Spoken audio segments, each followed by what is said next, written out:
Welcome to the Business Resilience Decoded podcast, brought to you by Asfalis Advisors and the Disaster Recovery Journal. Crisis management in today's world is ever-changing, and this podcast is our commitment to help you navigate successful outcomes for any crisis you may face. I'm your host, Vanessa Matthews. I specialize in providing insights and solutions for crisis, continuity, and resilience across industries from real estate and healthcare to terrorism in the airline and transportation worlds. No matter what industry you're in, this podcast will provide you the tools to build resilience in your organization. Welcome back to another episode of the Business Resilience Decoded podcast. Today, we're going to be talking about below the headlines, the real details of a cyber attack. But before we get started, I want to share a few resilience resources and reminders. And as Asfalis News, you can be a guest on our podcast. You can also download the 5-step crisis strategy guide that we have, as well as request Vanessa Matthews for a speaker. All of those links are located in the show notes for you. In Disaster Recovery Journal News, you can check their website for new webinars, for updates on the conferences, as well as an updated copy of the published journals for DRJ.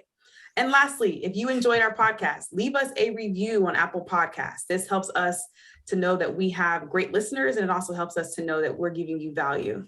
So let's dive right in and meet our guests for today. We're going to be talking to Mark Sangster. He's a Vice President of Industry Security Strategies with eSentire, and he is in Toronto. Mark, good morning. Oh, good morning, Vanessa. How are you? Doing well. How are you? Really good. Awesome. So first question for you, Mark, can you tell our listeners about you and how you got into the space of cybersecurity?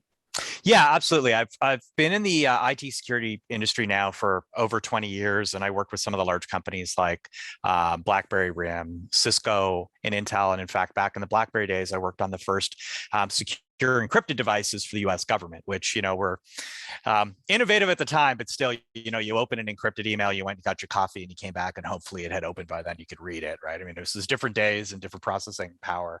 And then from there, things really just kind of, grew organically and worked in different sort of technology spaces within those industries. And then security over the last decade has just become so paramount that become the kind of de facto focus, right? You don't really get much of a choice. And I spend a lot of times with different industries, a lot of regulators and a lot of customers. And as we talked about in the title, right, I try to get below the sort of the stats and, breach numbers and how long they're in your network to really understand what the root causes are, what the real factors are. Because all too often, I think we talk about symptoms and we don't really deal with the underlying systemic issues. I'm going to start snapping because those are keys. We want to get to the actual root cause and not just focus on the symptoms. So I really love that. So when I was preparing for our podcast today, I saw that you spent some time influencing the way that legal firms integrate cybersecurity into their day-to-day operations. And we work a lot with people in compliance or general counsel. Right. And often they say, well, what's my role? So my next question for you, what is legal's role in cybersecurity? And then does that change depending on the type or the size of the company? Yeah, absolutely. So, law firms in general, I think, have unparalleled access to all sorts of confidential information. So they themselves are also targets. And that's something over the last set of 3 to 5 years, they've unfortunately come to know as true. But when it comes to dealing with these events, the reality is we're looking for, pick your metaphor here, right? The quarterback or the captain or someone to say, I know what to do because there's an awful lot of landmines out there. And what you don't want to do is jump to avoid one and, inadvertently step on the other. Or as I say, you meet your cyber fate on the road you took to avoid it. So their job is to be able to understand that, to understand the dynamics, not just in the landscape with the sophisticated, threat actors like the ransomware gangs, but also to be talking about things like what are some of the court decisions we've seen around discoverable evidence and privilege, right? Attorney-client privilege and protected documents.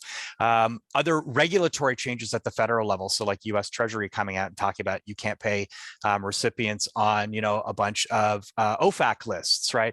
Those kind of things are where they really have to help, because at the end of the day, cybersecurity is not an IT problem to solve. It's a business risk to manage, and a whole lot of the technical decisions you will make end up having knock-on domino effects on the business, and you want to make sure you minimize those negative outcomes. So you said a lot there. So I recognize that they are a target. But secondly, the key word that I heard was, looking for legal to quarterback that process. So question for you. We work with general counsels and then some more, some attorneys that are just more general in practice. Have you seen lawyers make an investment in what they need to learn about cybersecurity so that they can be a quarterback? Like how do you grow into be a QB in cybersecurity as a legal person? Yeah, that's a great question, right? And again, that's kind of been organic. But one of the things about a licensed practitioner like a lawyer is that they have a requirement for continuous education. In fact, some states now have mandated that some portion of that time be dedicated to cybersecurity. So if nothing else, we're kind of setting, or they're experiencing a baseline of awareness training and information, and that kind of opens up their eyes. But from a breach perspective, if you are a coach, you're helping companies like you're talking about, GCs that work in the compliance space, the regulatory space, they kind of already understand the world. What they have to shift from, though, is this notion of it being a regulatory fine or violation to somebody's actually coming after you and figuring out how they can target your business. So there's this kind of nefarious proactive element they need to understand, and now they need to understand what the best ways are to respond. How do they demonstrate things like reasonable care, as an example? We did the right things in our firm, still some bad things occurred. How do we deal with that? That makes a lot of sense. I've seen in a lot of companies where maybe the information security team is taking point on that, or sometimes your crisis management business continuity teams. And so, risk to me is owned by all and it's a shared responsibility. So I can appreciate that. It is, right? That's a good point too, is that it is a bit of a team play. So quarterback is one player on a football team, using that analogy. And there's lots of other positions that have to be played. And that's very, very true. And everyone in that organization needs to know the role, needs to know the risk they represent to the organization. Absolutely. So going a little bit deeper into some different verticals. So you have a background in manufacturing, healthcare, transportation, and sales, and, some of the other business functions that you've been a part of. If anything, how does the role of legal change within some of those verticals? Or are you seeing something different in healthcare, for example, versus transportation? Yeah, so there are some overarching similarities, right? So things like, I get this question all the time. How is healthcare manufacturing the same? Well, the reality is they have a very sensitive operation, right? If it's disrupted by, say, ransomware, as an example, that could cost millions and millions of dollars to a manufacturer in downtime or in a healthcare facility, that's obviously going to affect the direct treatment of patient care and ultimately patient outcome. So they're similar that way. But then there are elements that change. Things like the intrinsic or inherent technologies that they use. So if it's patient care records, if it's some kind of transportation tracking methodology, or the industrial controls in some kind of factory or plant, you have to understand what the specific risks are, the information that they manage and hold. There's obviously assets there, and there's obligations that come with those, right? So depending on what access to information you have is going to dictate, and where it moves, it's going to dictate what you need to do about it. So those lawyers need to understand what that looks like. And then I think ultimately you want to see somebody who's been there, right? Who's seen this before in these, if it's an attack on a manufacturing plant, understands what the likelihood will be of a payout from an insurer, as an example. Should they be contacting law enforcement? Would that help? Or is that potentially going to hinder in some way or expose something they might not want to expose? And when should they notify? Like, how do they work with their clients? And I do think in non-regulated industries, so take healthcare aside or finance for a second, in a manufacturer is a perfect example. You may not be bound by some statute to report an event, but should you? And what happens if you don't, right? So you don't tell, your clients downstream in some long supply chain, and then they find out about it, or their information ends up on the dark web. And when it gets backtracked, they realize you're the ones who leaked it. That can only end up badly, right? So really, you want someone who understands what that looks like and can kind of say, almost like precedents, right? In law, go, here's 3 or 4 cases that look like you. Here's what happened in these outcomes. Here's my recommendations. Yep.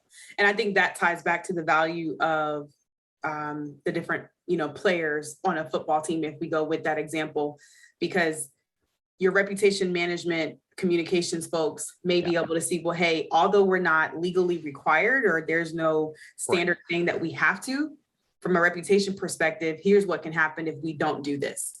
So I think that's a really good way to help make sure that the team is balanced and that everybody is looking at risk from a holistic view and not just one angle. Yeah, good point. I mean, what I see a lot of now, particularly in the incident response world, and I deal with this every day, is companies looking for, and I'll use the term loosely here, indemnification. They want somebody like that quarterback to say, call the police, report it to a regulator, pay the ransom. Well, the reality is paying a ransom is kind of an illegal, semi-illegal activity, right? The law enforcement's never going to tell you to give criminals millions of dollars, right? That's just not what they're meant to do. So what you need, though, is to build this sort of chain of information where you could say, I'm getting the critical technical information I need to make an informed decision at the right time. And I know that decision is designed to mitigate the business risk, right? A bad outcome like an insurance firm refusing a payout, or a regulator coming and finding you later, or a client like you just talked about coming back and now saying, well, now we're going to litigate against you because you know what, you didn't tell about this thing and you should have, and it's had an effect on our business. Yep, absolutely. So I want to transition a little bit. As we prepped for this call, one thing that I liked about your approach is it wasn't just focused on the technical aspects of cybersecurity, but also on the human component. So I know you do a lot of coaching with executives and with leadership teams. Can you talk to me about what is the people component behind cybersecurity? Like, what are the things that we may not even be aware of that we're going through in our mind that you can help the audience to understand? Yeah, so this is a deep one, right? This is sort of a lifetime of study, but the reality is most companies just aren't prepared for the stress. They're not prepared for the drama, right? So they don't know what's coming. And often I think they see it as very transactional, right? We're not going to get, you're not going for a medical checkup here, right? There's a real risk about this. So they don't understand the pressure when an insurer says, we're not going to cover you, right? Or you didn't do the right thing, or they want documents turned over to determine whether or not you were doing the right thing to meet the requirements for payout. And there's a bunch of biases too, right? And there's a few of them that I talk about a lot, which is the first one, of course, is hindsight bias. And that's, when we see something bad happen, we look at it and we go, okay, well, I would have never done that, right? I would have never walked down the dark alley carrying a bag of cash at 2 a.m. in a bad part of the city. That's crazy. And then the outcome bias, which is that, now we judge them, right? So now we say, well, they deserve to get robbed, right? That's, ridiculous. What did they think was going to happen? But the third one too, I find, is time. And that's, go back to football here, right? 3 seconds on the clock, the kicker makes the kick for the to win the game. They miss. You start yelling at your TV. They should have, that's a terrible player. They should have fired the player, seasons ago. And you start blaming the coach. You forget about the other 59 minutes and 57 seconds. And that's what we see all the time in security. So when these events occur, we see that where the intern gets blamed because they didn't update a server or patch a system, right? And that's ludicrous. How can this billion-dollar business be dependent upon this poor kid? Right? If it is, that kid needs a raise, right? So there's a lot more to it, just like you talked about at the beginning, right? It's you're treating a symptom, not the systemic problem or the disease. That's where we need to get to. And, getting beyond those biases and thinking like, well, the IT team is, they just want to do this because now it's going to increase their budget or they're enlarge their empire with more staff. And that's just not the case, right? Everyone is trying to do the best they can in those moments. And the reality is, in those times, you don't always get the information. You're under pressure. Criminals know how to put you under pressure. So, you're doing this debate of like proof of life, show me that you have our files and can decrypt them. And meanwhile, they're showing you part of it. And then you're gambling. Well, is that all they have? Or do they have more? Should we pay the ransom? You're going through all these kind of things. It is a very high stress environment. And I just don't think most companies, or most executives, I should say, are really prepared for that. They see it as just, like I said, it's simplistically transactional in their minds. So you said a few key words: stress, trauma, pressure, responsibility. I'm thinking back to my corporate days. I remember a crisis event and the CAO, Chief Accountability Officer, comes downstairs and he's standing over the shoulder of the person who's typing out the press release. And it's like, dude, yeah. I can't concentrate with you here on my shoulder. Yeah. Yeah, exactly. Just dealt with one person where they were, yelling at the IT person saying, so now that you have these, these things that you need to start recovering, well, how long is it going to take? And it's like, they have 1,000 employees and how many systems, and they've never done this before. So how could you possibly give a legitimate estimate? Or you're just either making up a number, right? Or sticking your finger in the wind to, gauge the direction. Like there's no meaningful way, and you're not helping, right? All you're doing in that case is really delaying the recovery, unfortunately. That is so funny. So I know we're wrapping up soon. So last question for you. You do a lot of research and writing. Can you talk to us about some of the books that you have published? And then a little birdie has shared that there's one that's upcoming too. Yeah, absolutely. So No Safe Harbor, The Inside Truth About Cybercrime and How to Protect Your Business. I wrote that book to go below the headlines, right? To tell the stories of the small, medium-sized companies that don't get exposed in the press, but those are the ones we can really learn from because they represent the majority of those other companies, right? We're not all big banks or big hospitals or insurance companies or whatever it is. So trying to find something relatable that's peer-like. And that's what I tried to do, and then unpack it in a non-technical way to help executives understand what their obligations are.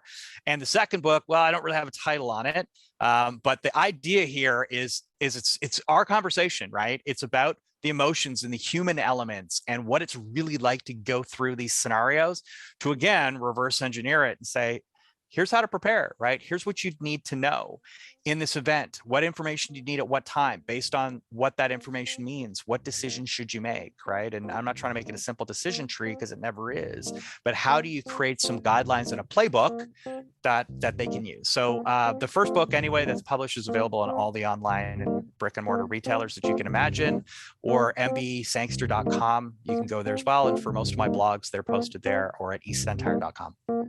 Awesome. Thank you for listening to the Business Resilience Decoded podcast, brought to you by Asfalis Advisors and Disaster Recovery Journal. Make sure you check out the show notes for this episode to see all the upcoming events, programs, and ways we can support you. Make sure you subscribe to the show wherever you get your podcasts, leave us a review, and share it with a friend. Thanks again, and I'll talk to you in the next episode.